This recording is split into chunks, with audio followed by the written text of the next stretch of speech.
তৃতীয় সুন্নত হচ্ছে, যেটা এখনই মানে এই হাদিসটি বলতে গিয়ে আসলো, সেটা হচ্ছে ঈদ উল ফিতরে যাওয়ার আগে কিছু খেয়ে যাবেন।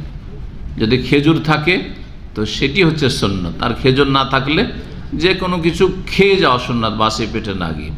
পক্ষান্তরে ঈদ উল আজহায় বাসি পেটে যাওয়া হচ্ছে সুন্নাত। ঈদ উল ফিতরে নবী সাল্লাল্লাহু আলাইহি ওয়াসাল্লাম যে যেতেন, সহিহ বুখারীতে হাদিস হয়েছে 953 নম্বর হাদিস, কানা রাসূলুল্লাহ লা ইয়াগদু ইয়াউমাল ফিতরি হাত্তা ইয়াকুলা তামরাত। রাসূলুল্লাহ ঈদ উল ফিতরে অতক্ষণ যেতেন না যতক্ষণ কয়েকটি খেজুর না খেয়ে নিতেন। ওয়া ইয়াকুলুহুন্না বিতরান, এবং বেজোড় খেতেন। বেজোড় খেজুর হয় 3টে, বেজোড়তে একটা তো হয়, কিন্তু সাধারণত একটা নয়, 3টে, 5টা, 7টা, এইরকম বেজোড় খেয়ে যেতেন। বেজোড় খাওয়াটা উত্তম, কিন্তু যদি খেজুর না থাকে তখন অন্য কিছু খাবেন। আমাদের দেশের মানুষরা খেজুর পেত না, এই জন্য মনে হয় ঈদের দিনে কিছু মিষ্টি মাস্টি তৈরি করার তরিকাটা আমাদের দেশে চালু আছে, তাই না?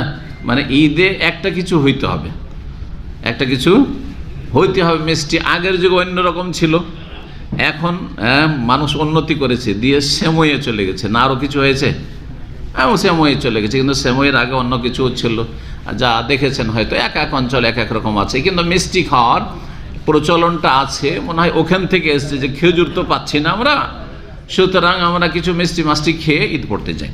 জি, যাই হোক।